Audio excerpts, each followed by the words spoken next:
ప్రభునందు నాకు అత్యంత ప్రియమైనటువంటి సహోదరి సహోదరులారా, మీకందరికీ మన ప్రభువును రక్షకుడైన యేసుక్రీస్తు వారి యొక్క దివ్యమైన, శ్రేష్టమైన, అతి మనోహరమైన, సర్వోత్కృష్టమైన నామంలో నా హృదయపూర్వకమైనటువంటి వందనాలు ప్రతి ఒక్కరికి పేరు పేరున తెలియజేస్తున్నాను. BOUI యూనివర్సిటీకి సంబంధించినటువంటి గౌరవనీయులు డైరెక్టర్ గారైనటువంటి పిడి సుందర్రావు గారు ఒకానొక సందర్భంలో ఒక పెద్ద మహాసభను ఏర్పాటు చేయడం జరిగింది. అనేక సభల్లో ఆయన అదే విషయాన్ని పంచుకోవటం కూడా జరిగింది. అయితే ఒకానొక రోజు ఆయన చేసినటువంటి ఆ మహాసభలో ఏం ప్రసంగించారు అని అంటే, ఆ ప్రసంగంలో అహ్మద్ దీదాద్ గురించి ఎత్తుకోవటం జరిగిందన్నమాట. ఇస్లాంలో అహ్మద్ దీదాద్ గారు చాలా పెద్ద స్కాలర్ అన్నమాట. సౌత్ ఆఫ్రికాలోని దర్బన్లో ఆయన నివాసం ఉండేవాడు. ఆయన ఖురాన్ గురించి బోధిస్తూ ఎన్నో విషయాలను, బైబిల్ గ్రంథంలో ఉన్నటువంటి అసంబద్ధంగా ఆయన కనిపించినటువంటి ఎన్నో విషయాలను ఆయన లేవనెత్తి, ఎన్నో ప్రశ్నలను సమాజానికి లేవనెత్తి, బైబిల్ని దూషిస్తూ, బైబిల్ గ్రంథం దేవుని వాక్యం కాదని, దేవుని చేత వ్రాయబడింది కాదని, బైబిల్ గ్రంథంలో అంతా డిస్క్రిపాన్సీస్ ఉన్నాయని, అంతా సరిగా లేదని, ఎన్నో అబద్ధాలు, అసంబద్ధాలు ఉన్నాయని అనేక సంవత్సరాలు అహ్మద్ దీదాద్ గారు బోధించారు. అహ్మద్ దీదాద్ గారు లేవనెత్తినటువంటి బైబిల్లో ఉన్నటువంటి ఎన్నో విషయాలు, ప్రశ్నలనే ఈరోజు ముస్లిం స్కాలర్స్ ఎవరైతే ఉన్నారో, ప్రస్తుతం చలామణిలో ఉన్నవారు, వారు లేవనెత్తుతున్నటువంటి ప్రశ్నలు కూడా ఒకప్పుడు అహ్మద్ దీదాద్ గారు లేవనెత్తినటువంటి ప్రశ్నలే. ఒక్క ప్రశ్న కూడా కొత్తది ఈ రోజు ఎవరు ఎత్తట్లేదు. అవన్నీ అహ్మద్ దీదాద్ గారు లేవనెత్తినటువంటి ప్రశ్నలనే ఈ రోజు వాళ్ళు లేవనెత్తుతున్నారు. అంత మాత్రమే కాదు, హిందూ ధర్మంలో ఉన్నటువంటి కొంతమంది మతోన్మాదులు ఎవరైతే ఉన్నారో, వాళ్ళు కూడా బైబిల్ని కించపరుస్తూ, యేసు ప్రభువాన్ని కించపరుస్తూ లేవనెత్తే ప్రశ్నలు ఏవైతే ఉన్నాయో, ఇవి కూడా అహ్మద్ దీదాద్ గారు లేవనెత్తినటువంటి ప్రశ్నలే అన్నమాట. వాటినే లేవనెత్తుతూ అమాయకులను ప్రశ్నిస్తూ, అవమానపరుస్తూ, హేళన చేస్తూ ఉన్నారు. అహ్మద్ దీదాద్ గారు బహిరంగ చర్చలు నిర్వహించి అనేక మంది పెద్ద పెద్ద బైబిల్ స్కాలర్స్ ని చర్చించి ఓడించారు అని చాలా మంది చెప్పుకుంటారు. నాకు పెద్దగా వాటి గురించి రుజువులు నాకు తెలియదు, కానీ ఒక 2-3 సందర్భాలు అయితే యూట్యూబ్లో నేను చూశాను. అహ్మద్ దీదాద్ గారు డిబేట్ చేసినటువంటి సందర్భాలు, పాస్టర్స్ అన్నమాట. పెద్ద పెద్ద ఇంటర్నేషనల్ వైడ్ గా ఉన్నటువంటి పెద్ద పెద్ద స్కాలర్స్ తో ఆయన డిబేట్ చేసి సుమారు 12 నుంచి 20 మంది వరకు పెద్ద పెద్ద స్కాలర్స్ ని ఆయన ఓడించాడు అని పిడి సుందర్రావు గారు ఒకసారి సభలో చెప్పడం నేను విన్నాను అన్నమాట. ఆ సభలో నేను కూడా ఉన్నా. ఏం చెప్పారంటే, ఆయన 12 నుంచి 20 మంది వరకు దాదాపు ఇంటర్నేషనల్ ఫిగర్స్ ఎవరైతే ఉన్నారో బైబిల్ స్కాలర్స్, వారిని సభల్లో ఓడించాడు ఆయన అని సుందర్రావు గారు చెప్పారనమాట. ఆయన ఓడించే ముందు ఆయన అడిగే కామన్ ప్రశ్న ఏంటో కూడా ఆ రోజు ఆయన చెప్పారు. అహ్మద్ దీదాద్ గారంట ఒక కామన్ ప్రశ్న అడిగేవాళ్ళంట. తనతో డిబేట్ చేయడానికి వచ్చిన వాళ్ళని మొట్టమొదటిగా ఏమడిగేవారంట, మీరు బైబిల్ గ్రంథాన్ని నమ్ముతున్నారా అని అడిగేవారంట. ఏ పాస్టర్ అయినా ఏం చెప్తాడు, ఖచ్చితంగా నమ్ముతున్నాను అంటారు కదా. నమ్ముతున్నాను అని చెప్పిన తర్వాత ఆయన వెంటనే, అయితే నీ బైబిల్ గ్రంథం తీ అని చెప్పి మార్కు సువార్త 16వ అధ్యాయం 15-16 వచనం చదివించేవారట. మార్కు సువార్త 16వ అధ్యాయంలో 15-16 వచనం చూపించి చదువుదాం మనం. అక్కడ ఏముందో ఇది ఆ పాస్టర్ చేత చదివించేవాడంట. ఇక్కడ ఏముంది, 15వ వచనం, మరియు మీరు సర్వలోకమునకు వెళ్ళి సర్వ సృష్టికి సువార్తను ప్రకటించుడి. నమ్మి బాప్తిసం పొందిన వాడు రక్షింపబడును, నమ్మని వానికి శిక్ష విధింపబడును.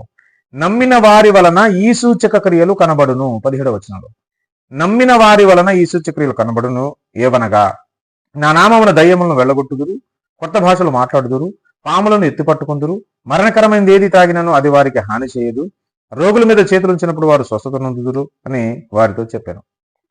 జాగ్రత్తగా గమనించండి. ఈ మాటను అహ్మద్ దీదాద్ గారు వాళ్ళ చేత చదివించి, ఈ మాటను మీరు నమ్ముతున్నారా, బైబిల్ గ్రంథంలో ఉన్న ఈ మాటను అంటే నమ్ముతున్నాం. వెంటనే ఆయన ఏం చేసేవాడట, ఒక విషపు బాటిల్ తీసుకొచ్చి టేబుల్ మీద పెట్టేవాడు. బహిరంగంగానే చర్చల్లో పెట్టేసి, ఈ విషయాన్ని త్రాగండి, మీరు త్రాగితే ఏ హాని చేయదు, ఏం అవదని బైబిల్ గ్రంథం చెప్తుంది కదా. మీరు బైబిల్ గ్రంథాన్ని విశ్వసిస్తే, నమ్మితే, ఈ మాటను మీరు నమ్మినట్లయితే, ఇదిగో ఈ విషయం బాటిల్, ఈ విషయాన్ని త్రాగండి, మీకు ఏం కాదని బైబిల్ చెప్తుంది కదా అని ఈ రకంగా అడిగి ఓడించేవాళ్ళు. అనేక మందిని ఇలా ఓడించాడు ఆయన అని పిడి సుందర్రావు గారే బహిరంగంగా వేదికల మీద చెప్పారనమాట.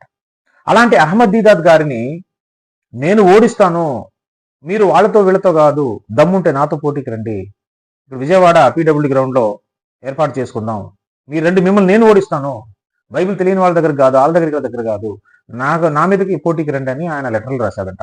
దానికి ఆయన ఒప్పుకున్నాడంట. సభ కూడా సిద్ధం చేశారంట. అవి పేపర్లో, న్యూస్లో వచ్చిందని.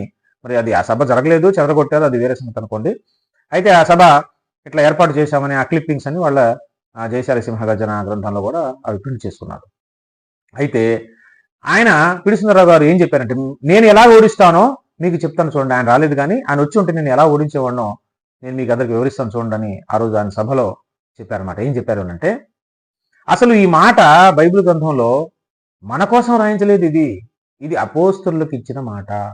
అపోస్తలు వాళ్ళకి దేవుడు ఇచ్చినటువంటి అధికారం వాళ్ళకన్నమాట ఇది. అంటే మరణకరమైనది ఏది తాగినా హాని చేయదనేది కామన్ గా ఉన్న మనలాంటి విశ్వాసులకు కాదు, అపోస్తలులకు అంటది. ఆ మాట అపోస్తలుకి, మనకు కాదు.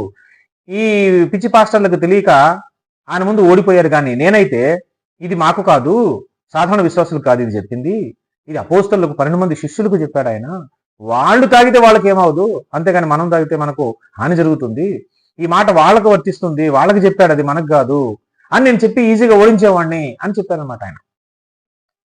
ప్రభునందు ప్రియమైనటువంటి సహోదరి సహోదరులారా, పిడి సుందరరావు గారు చెప్పినట్టుగా నిజంగా ఇది శిష్యులకు సంబంధించినదా? అపోస్తలకు చెప్పాడా? మీరేం తాగినా మీకు హాని చేయదు, మీరు పాములను ఎత్తుపట్టుకుంటారు, మరకరమైనది ఏది తాగినా మీకు హాని చేయదు, రోగుల మీద చేతుల నుంచి స్వస్థ పొందుతారు అని అన్ని భాషలు మాట్లాడతారు, నామనామల దయ్యాలు వెలగొడతారు. ఇవన్నీ చెప్పింది అపోస్తలుకా శిష్యులకా అనేది ఒకసారి మనం ముందు ఈ విషయాన్ని తేల్చుదాం. అసలు ఇది ఎవరి కోసం చెప్తున్నారో చూద్దాం. ఇక్కడ చాలా జాగ్రత్తగా పరిశీలన చేయండి. నేను అనేక సార్లు చెప్పుకుంటూ వస్తున్నాను, BOUI వారు ఎంత బ్లండర్ గా బైబిల్ గ్రంథాన్ని చదువుతారంటే, వాళ్ళు బయటికి చెప్పుకుంటారు మేము బైబిల్లో వండర్స్ మహాజ్ఞానం చెప్తున్నామని. వాళ్ళు చెప్పేది బైబిల్ వండర్స్ కాదు, BOUI బ్లండర్స్. ఎంత గ్రుడ్డిగా వారు బైబిల్ని చదువుతారు, అలాగే అర్థం చేసుకుంటారో అనేక సార్లు మనం వివరించడం జరిగింది. ఈ సందర్భాన్ని కూడా ఒకసారి మనం చూద్దాం. 15వ వచనం నుంచి ఇక్కడ చూడండి, 14 చదువుతాం. పిమ్మట 11 మంది శిష్యులు భోజనమునకు కూర్చున్నప్పుడు ఆయన వారికి ప్రత్యక్షమై తాను లేచిన తర్వాత తను చూచిన వారి మాట నమ్మనందున వారి అపనమ్మిక నిమిత్తమును హృదయ కాఠిన్యము నిమిత్తమును వారిని గద్దించారు. మరియు మీరు సర్వలోకమునకు వెళ్లి సర్వ సృష్టికి సువార్తను ప్రకటించుడి. ఇదిగో ఈ మాట శిష్యులతోనే చెప్తున్నారండి. పిడి సుందరరావు గారు చెప్పింది ఆయన శిష్యులతోనే, ఈ మాటలు మాట్లాడుతున్నది శిష్యులతోనే, అయితే సంభాషణ జరిగేది శిష్యులతోనే. చూద్దాం ఆ మాట ఎవరికన్నారో ముందు ముందు మనం చూద్దాం. ప్రస్తుతానికి అయితే కనబడింది మాత్రం 11 మంది శిష్యులకి. మీరు సర్వలోకానికి వెళ్ళి సర్వ సృష్టికి సువార్త ప్రకటించండి అని చెప్పిన మాట కూడా శిష్యులకే. అయితే 16వ వచనంలో, నమ్మి బాప్తిస్మము పొందినవాడు రక్షింపబడును, నమ్మని వానికి శిక్ష విధింపబడును. ఎవరి గురించి అండి ఇది? శిష్యులతో ఏం చెప్తున్నాడంటే, మీరు సర్వలోకానికి వెళ్ళి సర్వ సృష్టికి సువార్త ప్రకటించండి. మీరు సువార్త ప్రకటించినప్పుడు ఆ సువార్త విని ఎవరైతే నమ్ముతారో, అంటే ఈ నమ్మేవాళ్ళు ఎవరు? శిష్యులు కాదు, అపోస్తలులు కాదు, వీళ్ళు ప్రకటించిన సువార్తను నమ్మిన వాళ్ళు, అంటే ఆడియన్స్, జనం, సర్వలోకంలో ఉన్నటువంటి జనం. ఇక్కడ ఏమంటున్నాడు? నమ్మి బాప్తిసం పొందిన వాడు రక్షింపబడతాడు, నమ్మని వానికి శిక్ష విధింపబడతాడు. ఎవరైనా నమ్మలేదనుకో వారికి శిక్ష ఉంటుంది. ఎవరైతే నమ్మారో వారు రక్షింపబడతారు. మీరు చెప్పే సువార్త, సర్వలోకానికి వెళ్ళి మీరు చెప్పే సువార్త నమ్మిన వాళ్ళు రక్షింపబడతారు, నమ్మని వానికి శిక్ష విధింపబడుతుంది. నమ్మిన వారి వలన ఈ సూచక క్రియలు కనబడును. చూడండి, నమ్మిన వారి వలన ఈ సూచక క్రియలు కనబడును. ఎవరి వలన? నమ్మిన వారి వలన. ఎవరు నమ్మిన వారు? శిష్యులు కాదు, అపోస్తలులు కాదు, జనులు. వీళ్ళు ప్రకటించిన సువార్త నమ్మిన వారు. నమ్మిన వారు ఎవరైతే ఉన్నారో, నమ్మిన వారి వలన ఈ సూచక్రియలు కనబడను. ప్రకటించిన వారి వలన కాదు, నమ్మిన వారి వలన ఈ సూచక్రియలు కనబడుతున్నాయి. ఇప్పుడు ఏ సూచక్రియలు చెప్పబోతున్నారో ఇవి ఎవరి వలన కనబడతాయి? నమ్మిన వారి వలన. ఎవరి వలన?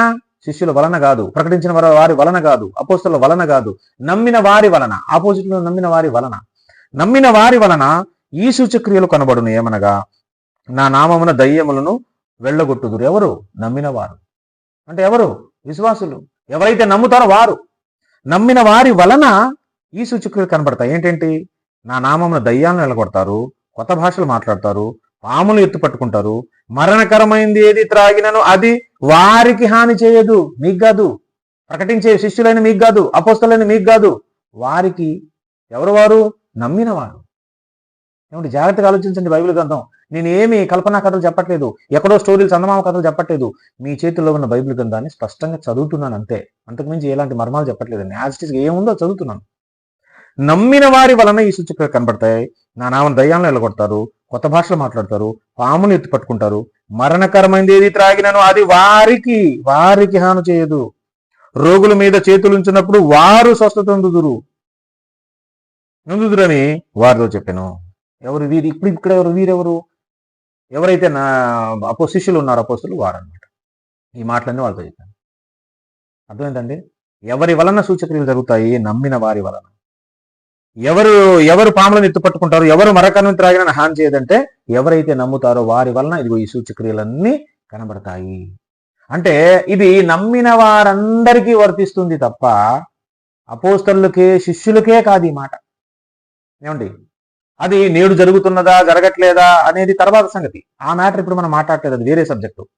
కానీ ఇక్కడ ఈ మాట చెబుతున్నది ఎవరికి అనంటే ఇది కేవలం శిష్యులకు మాత్రమే, అపోస్తలు 12 మందికి మాత్రమే, అందుకే వారికి హాని చేయదు అని సుందరరావు గారు చెప్పారు కదా. ఇది శిష్యులకే కాదు, అపోస్తలకే కాదు, నమ్మిన ప్రతి ఒక్కరి పట్ల అనేది ఇక్కడ మనం బైబిల్ గ్రంథాన్ని మనం అర్థం చేసుకోవాలి.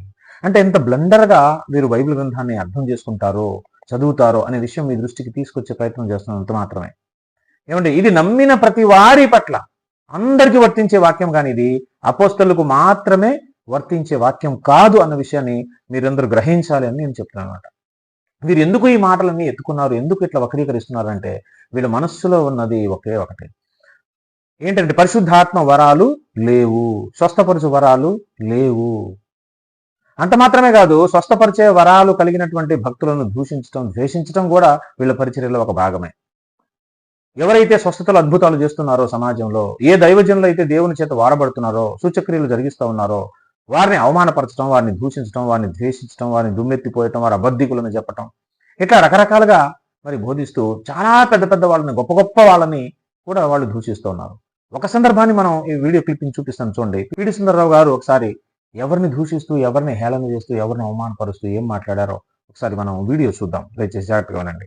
చదువులా ఆ దినకరణ గాని చూడ చచ్చి నరకానికి పోయాడు, వాడు మీకు తెలీదా?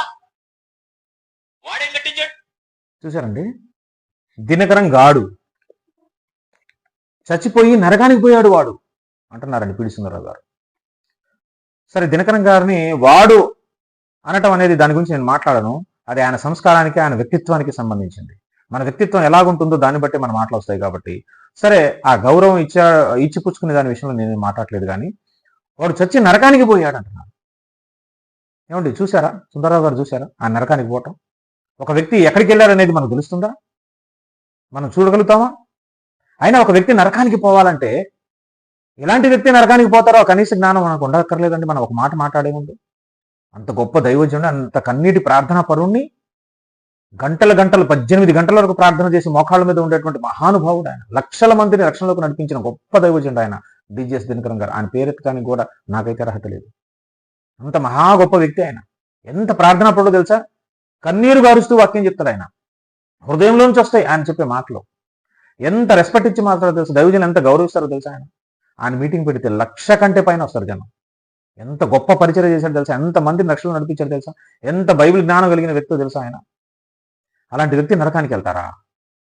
అంటే అంత ఘోరంగా అవమానపరిచి ఇతరులు మీరు మాట్లాడతారా? తప్పు కదండి అది, చాలా చాలా తప్పండి అది. మనం ఎప్పుడు అంత దూషణగా మాట్లాడకూడదు. ఒక వ్యక్తి నరకానికి వెళ్తానికి చెప్పడానికి మనం ఎవరు అండి? ఒక వ్యక్తి ఎంత పెద్ద సేవ చేసి దేవునికి ఇష్టడైన వ్యక్తిని నరకానికి వెళ్ళాడు అని చెప్పటం ఏమండి, ఏమైనా సంస్కారం అనిపిస్తుందా?